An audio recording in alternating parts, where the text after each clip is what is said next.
وہ دل ہی دل میں اس کی درگت بنانے کا سوچ چکا تھا، لیکن جب اس نے لاک میں چابی گھماتے دروازہ کھولا تو مہروش کو بستر پر آڑے ترچھے انداز میں پڑے دیکھ کر اسے کچھ انہونی کا احساس ہوا۔ کچھ تو کرنا پڑے گا داؤد کو کمزور کرنے کے لیے۔ اب وقت آ گیا ہے اس کی دوسری بیوی کو مہرہ بنایا جائے۔ پہلی کی خوبصورتی سے تو میرا من بھر چکا ہے، خوب سو کے نئے والی تیکھی مرچ بھی جلد ہی میری رات رنگین کرنے کو تیار ہو جائے گی۔ شمس نے حرام مشروب کا گھونٹ منہ میں انڈیلتے زہریلی ہنسی ہنستے سوچا، جو ان دونوں کی زندگی میں طوفان لانے والا تھا، وہ اس کی ایسی حالت دیکھ کر بھاگ کر اس تک پہنچا تھا۔ مہر آنکھیں کھولو، اس نے مہروش کا منہ تپتپاتے کہا، مگر اس میں جنبش نہیں ہوئی۔ اپنے آپ کو کوستے اس نے فوراً ڈاکٹر کو کال کی اور بچوں کو چپ کرایا، جو مہروش کو بے ہوش دیکھ کر ڈر گئے تھے۔ بچوں، ماما ٹھیک ہے، ان کو کچھ نہیں ہوا، بی بریو، آپ ماما کا خیال رکھو گے تو ماما جلدی ٹھیک ہو جائیں گی، اس نے ان دونوں کے آنسو پوچھتے کہا، جو ویش کو ہی فکر مندی سے دیکھتے آنسو بہا رہے تھے۔ ڈاکٹر نے آ کر مہر کا چیک اپ کیا۔ دیکھیے مسٹر شاہ، انہیں سخت ریسٹ کی ضرورت ہے، انہوں نے کسی چیز کی بہت ٹینشن لی ہے جس سے ان کی نروس شرنک ہو گئی تھی۔ دھیان رکھیے گا، ایک اور جھٹکا انہیں نروس بریک ڈاؤن کی طرف دھکیل سکتا ہے۔ ڈاکٹر کی بات پر وہ سخت شرمندہ ہوا، آخر غلطی بھی تو اسی کی تھی۔ ایک تو وہ اتنی تکلیف میں تھی، اوپر سے اس کی حالت سے انجان اسی کو ہی سنائی جا رہا تھا۔ وہ ڈاکٹر کو باہر چھوڑ کر آیا تو ریان اور ریان کو ویش کے دونوں طرف میں بیٹا پا کر مسکرا دیا اور انہیں ویش کا خیال رکھنے کا کہتا کمرے سے باہر چلا گیا۔ آخر اسے اب اس کا حال بھی تو دیکھنا تھا جہاں کسی نے اس سے غداری کی تھی۔ جب مہروش کو ہوش آیا تو اس نے اپنے آپ کو کمرے میں پایا۔ آنکھیں جھپک کر اس نے دھند کو دور کرنے کی کوشش کی جو اس کی آنکھوں پر تھکاوٹ اور بھوک کے باعث تھی، اور کیا تو ایان اور ریان کو اپنے ارد گرد بیٹھے پایا جو اس کے اٹھنے کے منتظر تھے اور ساتھ ہی ساتھ منہ میں کچھ بڑبڑا بھی رہے تھے جسے ایک دوسرے سے بحث کر رہے ہو۔ ماما اٹھ گئی۔ ایان مہر کو اٹھتا دیکھ کر خوشی سے باہیں پھیلا کر بولا تو اسے بے ساختہ اس کے انداز پر ہنسی آئی اور وہ تکیے سے ٹیک لگاتی اٹھ کر بیٹھی۔ ماما کیا آپ ٹھیک ہے؟ ریان کے پیار سے فکرمندانہ انداز پہ پوچھنے پر اس کی آنکھیں ایک دم ہی نم ہوئی تھی۔ کوئی تو اس کا بھی تھا جو آج کے بعد اس سے سچی محبت کرتا تھا۔ اس نے بے ساختہ دونوں کو زور سے گلے لگایا جس پر دونوں ہی کلکلا کر ہنس دیے۔ ماما آپ رو کیوں رہی ہو؟ مت رو، میں سیٹ ہو جاتا ہوں، اس کی آنکھوں میں آنسو دیکھ کر ایان نے منہ لٹکاتے کہا تو ویش نے اس کے گال پر زور سے چوما جس سے وہ بھی اپنے گال کی طرح سرخ پڑ گیا شرم سے اور مہر کی گردن میں منہ چھپانے لگا۔ واو، ماما ایان بلش کر رہا ہے، ہا ہا ہا۔ ریان نے زور سے کہتے اس کا بانڈا پوڑا اور ہنس دیا جس میں ویش کی ہنسی بھی شامل تھی۔ میری جان، اس نے دونوں کو اپنے میں بینچتے لاٹ سے کہا، اب میرے بچے بتائیں کہ وہ ایک دوسرے سے کیا بحث کر رہے تھے۔ ماما ہم یہ ڈیسائیڈ کر رہے تھے کہ آپ کو سوپ کون پلائے گا۔ ریان نے کہا، یس، ڈاکٹر نے کہا ہے آپ کو پوٹ کے ساتھ ریسٹ کی ضرورت ہے، اس لیے میں آپ کو سوپ پلاؤں گا۔ ایان ریان کی بات پر بولا، میں پلاؤں گا۔ میں نہیں، میں۔ دونوں کی نوک جھونک ویش دلچسپی سے دیکھ رہی تھی۔ وہ دونوں نہ جانے وہ اس کے لیے آپس میں تکرار کر رہی تھی، اچھا بس میں دونوں کے ہاتھ سے پی لیتی ہوں۔ اس نے بوا کا لایا ہوا گرم سوپ کا باؤل پکڑا اور آہستہ آہستہ ان دونوں کے ہاتھوں سے پیا اور ان دونوں کو بھی اپنے ہاتھوں سے کھانا کھلایا جو اپنی ماں کی گمشدگی کے چکر میں صحیح طرح نہیں کھاتے تھے۔ آج اسی ماں کے ہاتھوں ڈٹ کر کھایا تھا۔ بوا ان تینوں کا پیار دیکھ کے دل ہی دل میں ان کی خوشیوں کی نظر اتار تھی۔ انہیں کمرے میں چھوڑے جا چکی تھی۔ کس کے کہنے پر تم نے یہ کام کیا؟ داؤد کے سرد لہجے میں پوچھنے پر اس ورکر کو اپنی جان نکلتی محسوس ہوئی۔ باس، میں نے کچھ نہیں کیا، اس کے گگیا کر کہنے پر داؤد نے ترچھی نگاہ کر کے اس کو دیکھا جو اس کو اپنی طرف آتا دیکھ کے چہرے پر سے پسینہ صاف کرنے لگا تھا۔ اب بھی نہیں بتاؤ گے؟ داؤد نے اس کو فون پر اس کے بیوی بچوں کی ویڈیو دکھاتے کہا جو اس کی حراست میں تھے۔ معاف کر دے باس، میری کوئی غلطی نہیں، شمس چوتائی کے مینیجر نے مجھے 2 لاکھ آفر کیے تھے، میں بہک گیا تھا، پلیز مجھے معاف کر دے، میری بیوی بچوں کو چھوڑ دے۔ اپنے گھر والوں کو یوں قید میں دیکھ کر اس نے لمحوں میں سج اگل دیا تھا۔ داؤد اپنا کوٹ جھٹک کر اٹھا، میں پہلے ہی جانتا تھا، بس تمہارے منہ سے تصدیق کرنی تھی، اور رہی بات تمہارے بیوی بچوں کی تو میں معصوموں کو کچھ نہیں کہتا۔ تمسخرانہ انداز میں وہ اسے کہتا جنید کو اشارہ کرتا اب اس سے نکل گیا تھا جس نے داؤد کے اشارے پر اسے بری طرح پیٹنا شروع کر دیا تھا۔ اس کی دردناک آوازیں داؤد نے باہر تک سنی تھی اور تعصب سے سر جھٹکا کیونکہ وہ اس کے ہی لائق تھا۔ جب وہ رات کو گھر پہنچا تو خاموشی نے اس کا استقبال کیا، مگر آج وہ مطمئن تھا اس خیال سے کہ مہروش آج گھر میں موجود تھی۔ اس کے قدم میکینکی انداز میں مہروش کے کمرے کی طرف اٹھتے چلے گئے جاؤں کہ نہ جاؤں؟ داؤد تیری ہی بیوی کا کمرہ ہے، اندر جانے میں کیا شرمندگی؟ اس نے ایک دم خود کو سرزنش کیا اور ایک دم کمرے کا دروازہ کھولا اور بے تڑک اندر داخل ہو گیا۔ ایک دم دروازہ کھلنے کی وجہ سے مہروش جو ابھی ایان اور ریان کو سلا کر لیٹنے ہی لگی تھی، اچانک ہڑبڑا کر اٹھ بیٹھی اور داؤد کو رات کے اس پہر اپنے کمرے میں دیکھ کر خشمگی آنکھوں سے گورنے لگی۔ مجھے تم سے کچھ بات کرنی ہے۔ داؤد کے اونچا بولنے پر مہروش فوراً اپنی جگہ سے اٹھی اور اسے خاموش ہونے کا اشارہ کرتی باہر چل دی۔ وہ بھی اسی کی تقلید میں اس کے پیچھے چل پڑا۔ اپنے پیچھے دروازہ بند کرتی وہ اس کی طرف رخ کیے کھڑی ہو گئی اور اس کے بولنے کی منتظر ہوئی۔ میں تم سے معافی مانگنا چاہتا ہوں۔ میں نے تمہارے ساتھ جو کیا اس غلطی کا مجھے احساس ہے۔ مجھے تمہیں تنہا چھوڑ کر نہیں آنا چاہیے تھا، مگر جیسے ہی میں گھر آیا بزنس میں کوئی گھپلہ ہو گیا تھا جس کی ٹینشن میں میرے ذہن سے نکل گیا کہ تم میرا انتظار کر رہی ہو۔ داؤد نے بمشکل معافی کے لفظ ادا کیے تھے جو اس کے لیے مشکل ترین عمل میں سے تھا، مگر ساتھ ہی وہ اپنی مجبوری بھی بتانے لگا۔ اس کی آخری بات مہروش کے دل میں تیر کی طرح گڑ گئی تھی۔ تو کیا وہ اتنی عرض آتی کہ اسے بلا دیا جاتا؟ وہ پریشانی میں رات کے اندھیرے میں اپنی بیوی تک بھول چکا تھا۔ یہ کیسا رشتہ تھا داؤد کا اس کے ساتھ؟ کیا خوب کہی آپ نے، مطلب آپ کے نزدیک میری اتنی اہمیت بھی نہیں کہ مجھے یاد رکھ سکے، اور بزنس اتنا زیادہ امپورٹنٹ ہے کہ بیوی کو سنسان رات سنسان جگہ میں ہی بھول گئے۔ چاہے بیوی پیچھے مرتی مر جائے، اس کی عزت لوٹ جائے، مگر آپ کو کوئی پرواہ ہی نہیں۔ آپ کے نزدیک سب سے زیادہ اہمیت کا حامل آپ کا سو کالڈ بزنس ہے۔ اس نے انتہائی درد سے سرخ آنکھوں سمیت اس کی نظروں میں نظریں ڈالتے ہاتھوں سے اشارہ کرتے جتنی شدت سے ہو سکتا تھا زور لگا کر کہا، یہاں تک کہ اس کی گردن سرخ پڑ چکی تھی اور نیلی شریانیں نظر آنے لگی تھی۔ میرا مطلب یہ نہیں تھا۔ داؤد نے تو اس کے شیرنی جیسے انداز پر بوکلا ہی گیا۔ مت کرے اور بہانے داؤد صاحب، میں سب سمجھ چکی ہوں۔ میری نہ آپ کی زندگی میں کل کوئی حیثیت تھی، نہ ہی آج ہے۔ آپ مجھے صرف اپنے بچوں کی ماں بنا کر لائے ہیں اور یہی میری ڈیوٹی ہے جسے میں خوشی سر انجام دوں گی۔ مجھے آپ سے کوئی گلہ نہیں، مگر صرف آپ سے ایک چیز چاہتی ہوں اور وہ ہے بھروسہ۔ لیکن جس دن آپ نے مجھ پر بھروسہ بھی نہیں کیا تو اس دن میرا اس گھر میں آخری دن ہوگا، اور یقین مانے میں ایسی جگہ غائب ہو جاؤں گی کہ آپ کو میرا نام و نشان تک نہیں ملے گا۔ تب نہ آپ کی ریسورسز آپ کے کام آئیں گے اور نہ آپ کی سو کال دولت اور مغرور فطرت جوتیاں گھستے رہ جائیں گے آپ۔ وہ یہ کہتے ہی اپنے کمرے میں گھس کر دروازہ لاک کر چکی تھی۔ یہ دوسری دفعہ تھا جب اس نے داؤد کے منہ پر دروازہ بند کیا تھا۔ وہ اتنی آسانی سے تڑ کرتی داؤد پر گولیاں برساتی چلی گئی تھی اور وہ صدمے میں گرا اپنے بچاؤ میں کچھ بھی کہہ نہیں سکا تھا۔ جو بھی تھا، داؤد کی باتوں نے ویش کو دلی دکھ پہنچایا تھا اور اب وہ اس سے بالکل دستبردار ہونے والی تھی۔ لیکن داؤد یہ سب کس حد تک برداشت کرتا ہے یہ تو وقت ہی بتانے والا تھا، اور اس کی شروعات اگلی صبح داؤد کو اپنا خالی بیڈ دیکھ کر ہو گئی تھی، جہاں نہ کپڑے تھے، نہ موزے، نہ ٹائی اور نہ ہی کپلنگ، اور گھڑی تو نہ جانے ویش نے کہاں رکھ دی تھی جو گزرے ہوئے پچھلے 3 دنوں سے نہیں ملی تھی، یا وہ ڈھونڈنے کی کوششیں نہیں کر رہا تھا، کیونکہ اسے ویش سے اپنا کام کروانے کی پختہ عادت ہو چکی تھی جس سے وہ خود بھی انجان تھا۔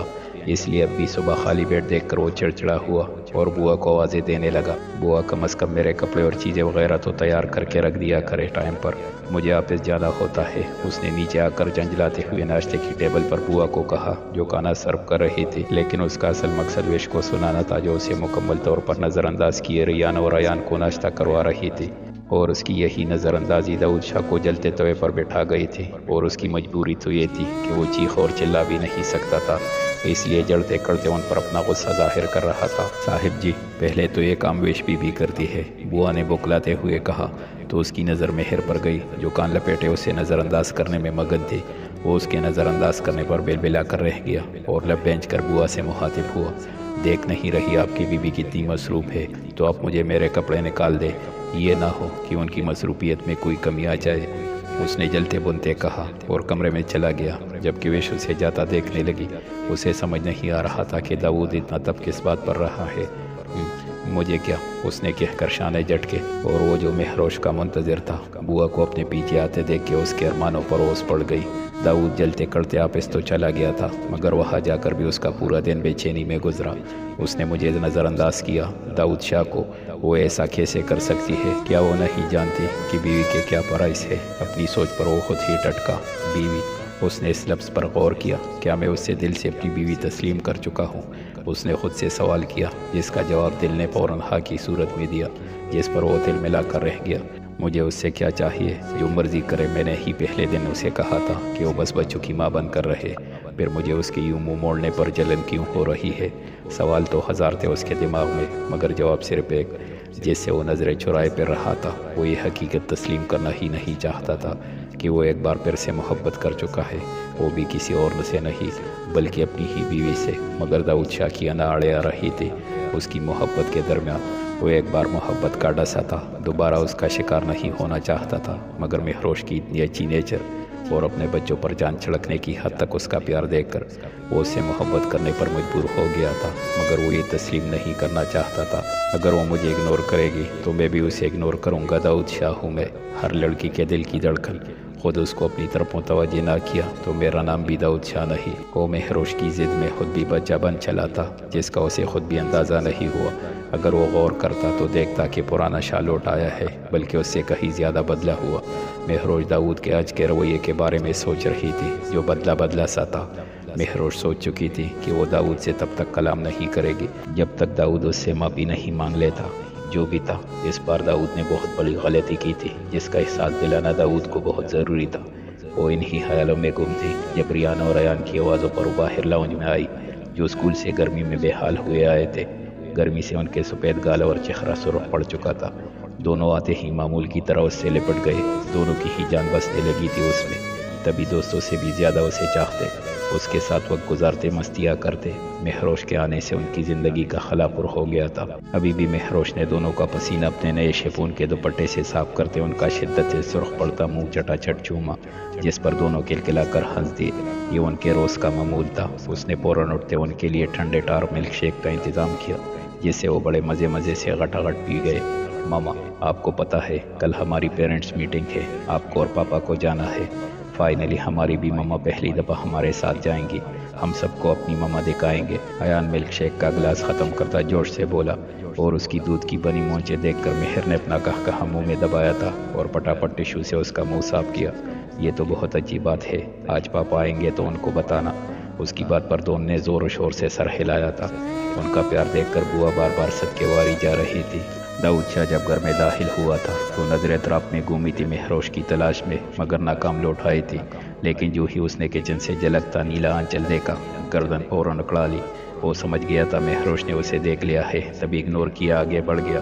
مہروش نے ریان کے ہاتھ کانے کا پیغام بھجوایا، جو اس نے یہ کہہ کر نظر انداز کر دیا کہ وہ رستے میں کر آیا ہے۔ ایان اور ریان دونوں وش کے اشارے پر داؤد کے پاس گئے اور سلام کر کے اس کی گود میں بیٹھ گئے۔ کیسے ہے میرے چیمپس؟ اس نے دونوں کو گلے لگاتے پوچھا۔ فائن ڈیڈ، دونوں یک زبان ہو کر بولے۔ ڈیڈ، کل ہماری پیرنٹس میٹنگ ہے، کل ہم آپ دونوں کو لے کر جائیں گے، ایان نے اشتیاق سے کہا، جیسے اسے رضامند کر رہا ہو۔ مہر نے اسے تمز اپ کا اشارہ کیا تھا۔ مگر بیٹا، کل تو میری بہت ضروری میٹنگ ہے۔ پھر صحیح، اس نے پریشانی سے کہا، مگر مہر کے غصے سے گلا کنکانے پر وہ ہوش میں آیا، جو اسے غصے سے تنبیہی نگاہوں سے دیکھتی ایان کی طرف اشارہ کر رہی تھی، جن کا منہ اس کے نہ جانے کا سن کر ہی لٹک چکا تھا۔ لیکن میں آنے کی کوشش کروں گا، ڈونٹ یو بوتھ وری، اس نے وش کا اشارہ سمجھ کر جٹ سے کہا تو وہ دونوں خوش ہو گئے۔ جبکہ مہروش اتنی دیر میں پانی کا گلاس لے آئی۔ جو ہی اس نے داؤد کو گلاس دینا چاہا، وہ نظر انداز کی اندر چلا گیا۔ پیچھے مہروش اس کی اتنی جرت پر منہ کھولے دیکھنے لگی۔ ایک تو میں ان سے ناراض ہوں، اور مسٹر پونے خان خود منہ سجائے گھوم رہے ہیں۔ میں بھی مہروش ہوں، جب تک آپ اپنی غلطی نہیں مانیں گے، پہل میں بھی نہیں کروں گی، اس نے جلتے کرتے سوچا۔ ماما، آپ روز ایان کی مالش کیوں کرتی ہے؟ ریان نے بڑے بوڑھوں کے انداز میں مہروش کو جانتی نظروں سے دیکھتے کہا، جو ان دونوں کو رات میں دودھ کا گلاس پلا کر اب سونے کے وقت ایان کی ڈسیبل ٹانگ کی گرم تیل سے مالش کر رہی تھی۔ مہر اس کی بات پر مسکرائی اور کہا، تاکہ میرا شیر بیٹا بغیر کسی سہارے کے چلنا کیا بلکہ دوڑنے لگے۔ مہر نے ایان کی نرم ہاتھ سے مالش کرتے ریان کو جواب دیا، جس پر ریان نے ایان کو زبان چڑھا کر جلایا۔ ماما، مگر ڈاکٹر انکل نے تو کہا کہ ایان کبھی نہیں چل سکتا، ریان نے دکھ سے کہا، اور یہ کہتے اس کی آنکھوں میں موٹے موٹے آنسو تھے۔ ایان اس کا جڑواں بھائی تھا، جو اس کی کمی کا سب سے زیادہ دکھ ریان کو ہی ہوتا تھا۔ میرا بچہ، ادھر آؤ ماما کے پاس۔ مہر نے اس کی آنکھوں میں آنسو دیکھ کر تڑپ کر اسے بلایا۔ میری جان، اللہ جو ہمارا رب ہے وہ بہت کریم ہے، اگر ہم اس سے مانگیں گے تو ہمیں ضرور نوازے گا، اس لیے تو ہم ہر نماز میں ایان کے لیے دعا کرتے ہیں، ہے نا؟ اس نے مہر کی بات پر معصومیت سے سر ہلایا۔ تو دیکھنا ریان ضرور بھاگنے لگے گا، اب تو وہ اللہ کے کرم سے بغیر سہارے کے چلنے بھی لگا ہے۔ اس کی بات پر ریان نے پوری آنکھیں کھول کر ایان کو دیکھا۔ یہ کب ہوا؟ اس نے حیرت سے پوچھا، جب آپ ڈیڈی کی اسٹڈی میں بکس پڑھتے ہو تب ایان اور میں چلنے کی پریکٹس کرتے ہیں؟ ایان نے ریان کو گور کر دیکھا جس نے اس سے اتنی بڑی بات چھپائی اور بے نقمی نہ لگنے دی، جس پر ایان کے سیاہ کر رہ گیا، جبکہ وہ شب ان دونوں کی نوک جھوک کو انجوائے کرنے لگی تھی۔ صبح وہ میٹنگ میں جانے کے لیے اچھا سا تیار ہوئی، کیونکہ اب وہ ویش نہیں بلکہ مسز داؤد کی حیثیت سے اسکول جا رہی تھی۔ اسکول جانے کا سوچ کر اس کا دل بھی گھبرا رہا تھا۔ وہ جانتی تھی کہ اس کی سب کولیگز اسے ریان اور ایان کے ماں کے روپ میں دیکھ کر اس سے سوال کریں گی، مگر وہ اپنے آپ کو تیار کر چکی تھی ان کے جوابات کے لیے، اور پھر داؤد بھی تو اس کے ساتھ ہوگا، یہ سوچ کر وہ مطمئن ہو گئی۔ مگر جو ہی رات کو داؤد کا خود کو نظر انداز کرنا یاد آیا تو کڑک کر رہ گئی، مگر دیری کا احساس کرتی فوراً باہر بھاگی جہاں ڈرائیور اس کا انتظار کر رہا تھا۔ وہ اسکول پہنچ گئی تھی، مگر داؤد اب بھی نہیں پہنچا تھا۔ اس نے گاڑی میں ہی 15 منٹ انتظار کیا، اس کو بار بار کال کرنے کے باوجود بھی اس کا فون انگیج جا رہا تھا۔ غصے سے اس نے فون سوئچ آف کیا اور بیگ میں ڈال دیا۔ وہ گہرا سانس بھرتی اپنا دوپٹہ صحیح کرتی گاڑی سے باہر نکلی اور اسکول کے اندر بڑی۔ چوکیدار نے اسے پہچانتے فوراً سلام ٹوکا تھا۔ جیسے جیسے وہ اندر بڑھتی گئی سب کی حیرت کا یہی عالم تھا، کہاں وہ سادہ سی چادر میں لپٹی پرانے سوٹ پر گزارا کرنے والی ویش، اور کہاں آپ کی اسٹائلش سا برانڈڈ سوٹ پہنے وہ ایک پوش علاقے کی مہذب خاتون لگ رہی تھی۔ وہ جب میٹنگ ہال میں داخل ہوئی تھی تو تب بھی سب ٹیچرز کے منہ حیرت سے کھلے تھے اس کی شاندار اپیرنس دیکھ کر۔ وہ ناک کے سین میں چلتی ہوئی ریان اور ایان کے کلاس ٹیچر کے پاس گئی۔ السلام علیکم، وش نے اخلاقاً سلام کیا۔ وعلیکم السلام مس وش صاحبہ، اتنی دیر بعد کیسے آنا ہوا؟ آپ نے تو ریزائن کر دیا تھا، اس ٹیچر نے اسے جانتی نظروں سے دیکھتے کہا۔ مہروش نے اس کے جاسوسانہ انداز کو بمشکل ضبط کیا اور مسکرا کر بولی، مس شمسہ مجھے ریان اور ایان کی رزلٹ رپورٹ چاہیے۔ مگر مس وش، جیسا کہ آپ جانتی ہیں یہ رپورٹ صرف مدر یا فادر ہی ریسیو کر سکتے ہیں، اسٹوڈنٹ کی ٹیچر نہیں۔ آپ تو اس رول سے واقف ہوں گی، مس شمسہ نے اسے اوپر سے نیچے تک دیکھتے کہا۔ مہروش نے اس کی اندر تک اترتی نظریں محسوس کرتے ناگواری سے کہا، مس شمسہ میں یہاں کے رولز اینڈ ریگولیشن سے اچھی طرح واقف ہوں، اور ویسے بھی میں ان کی رپورٹ ٹیچر کی حیثیت سے نہیں بلکہ مدر کی حیثیت سے لینے آئی ہوں۔ اس کی بات سنتے نہ صرف مس شمسہ بلکہ کان ادھر ہی لگا کر سنتی باقی ٹیچرز کی بھی آنکھیں پٹ پڑی۔ کیا مطلب؟ وہ حیرت سے بولی، آئی مسز داؤد شاہ، اتنا انٹرو کاپی ہے یا کچھ اور بھی کہنا پڑے گا؟ اس نے طنزی انداز میں کہا تو مس شمسہ ہڑبڑائی، نو مسز داؤد، یہ لیان اور ریان کا رزلٹ آپ کے بچوں نے اس دفعہ ٹاپ کیا ہے، پہلی دونوں پوزیشنز ان کی ہے، اور ہوتی بھی کیوں نہ، جب ماں اتنی ہونہار ہو تو بچے تو کامیاب ہوں گے ہی۔ مس شمسہ نے اس کا سٹیٹس دیکھ کر فوراً پینترا بدلا اور خوش آمدی لہجے میں بولی۔ اس نے فوراً دونوں کے رزلٹ کا جائزہ لیا، اپنے بچوں کی کامیابی دیکھ کر اس کی آنکھیں خوشی سے چمک گئی۔ تبھی ریان اور ایان ماما ماما کی رٹ لگائے خوشی اور جوش سے اسے پکارتے ہوئے آئے اور اس سے لپٹ گئے۔ سب ٹیچرز حیرت سے یہ منظر دیکھ رہی تھی۔ وہ سب جانتی تھی کہ ریان ایان اس کے بچے نہیں، مگر پھر بھی ایک پرائی ماں سے اتنی محبت پر انہیں رش محسوس ہوا۔ اس نے آگے بڑھ کر دونوں کا سر چوما۔ ماما، بابا کہاں ہے؟ ایان نے ادھر ادھر نظر گھماتے داؤد کو ڈھونڈنے کی ناکام کوشش کی۔ وہ وہاں ہوتا تو انہیں دکھتا نہ، بچہ وہ کسی کام میں بزی تھے اسی لیے نہیں آ پائے۔ مہر نے گھٹنے کے بل جھکتے ہوئے ایان کو کہا، جس کا منہ داؤد شاہ کے نہ آنے پر ہی لٹک چکا تھا، ڈونٹ بی سیڈ بچہ، ہم ابھی KFC جائیں گے، وہاں سے پلے لینڈ، اور پھر خوب مزے کریں گے وہاں، ٹھیک ہے؟ اور بابا کو تو آج ہم ٹینگا دیں گے۔ مہروش سے اس کا اداس چہرہ دیکھا نہیں گیا تو ان دونوں کو خوش کرنے کے لیے کہا۔ اس کی بات سنتے دونوں خوشی سے اچل پڑے تھے۔ سچی ماما؟ ریان نے اشتیاق سے پوچھا۔ مجھے میرا بیٹا، وہ دونوں کو کلکلا کر ہنس دیے۔ پرنسپل میڈم کو آتے دیکھ کر وہ اٹھ کھڑی ہوئی اور ریان اور ایان کو اپنے بیگ لانے کا کہتی وہ میڈم سے ملنے لگی، جبکہ وہ دونوں اپنا بیگ لینے جا چکے تھے۔ میڈم بھی دوسری ٹیچرز کی زبانی داؤد شاہ کی بیوی کو ملنے آئی تھی، جبکہ مہروش کو مسز داؤد شاہ کے روپ میں دیکھ کر انہیں بھی شدید جھٹکا لگا تھا۔ مہر، مجھے بہت خوشی ہوئی جان کر۔ آؤ بیٹو نا، کیا پیو گے تم؟ چائے، ٹھنڈا، کافی؟ داؤد شاہ کو کون نہیں جانتا تھا، اور اس کی بیوی کو خود سے ناراض کرنا ایک احمقانہ بات تھی، وہ بھی تب جب وہ آپ کے انسٹیٹیوٹ کو باری پڑ دیتا ہو۔ نہیں میڈم، اس تکلف کی کوئی ضرورت نہیں، پھر کبھی صحیح، ابھی میرے بچے باہر میرا ویٹ کر رہے ہیں، اس نے رسمی سا مسکرا کر کہا اور کسی اور دن ملنے کا وعدہ کرتی چلی گئی۔ اب تو اسے بناوٹی لہجوں کی عادت ہو گئی تھی، پھر کیسے نہ سمجھتی کہ لوگ اپنا مفاد دیکھ کر ہی آؤ بھگت کرتے ہیں۔